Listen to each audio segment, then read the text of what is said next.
है एवरीवन। आज बात करते हैं एक बहुत ही इंपॉर्टेंट टॉपिक का जो कि रेडॉक्स केमिस्ट्री का है और बायोकेमिस्ट्री का है, जिसका नाम है डिग्री ऑफ रिडक्शन क्या होता है।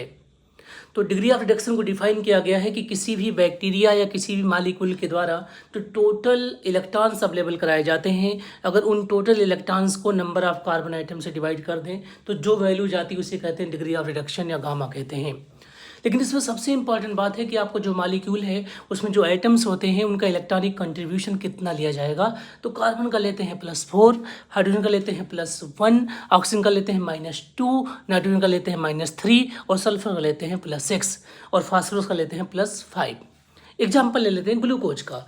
ग्लूकोज में 6 कार्बन, 12 हाइड्रोजन और 6 ऑक्सीजन है। इस हिसाब से अगर मैं गामा निकालूं तो 6 × 4 +12 × +1 +6 × -2 होगा।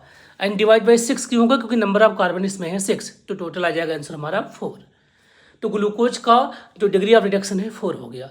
एक क्वेश्चन आया है गेट बी में 2023 में, the cell mass of E coli can be chemically represented at CH1.77, oxygen 0.49 and nitrogen 0.24।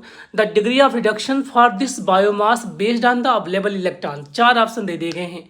तो हमने क्या करा कि कार्बन जितने हैं उनको 4 से मल्टीप्लाई किया, ऑक्सीजन जितने भी हैं उनको -2 से मल्टीप्लाई किया, नाइट्रोजन जितने हैं उनको हमने -3 से मल्टीप्लाई किया और हाइड्रोजन को 1 से मल्टीप्लाई किया और जितने भी वैल्यू चाहिए उसे नंबर ऑफ कार्बन मतलब 1 से डिवाइड कर दिया। तो हमारी जो पॉजिटिव वैल्यू आई 5.77 आई और नेगेटिव वैल्यू आई 1.46। इस हिसाब से आंसर आया 4.07।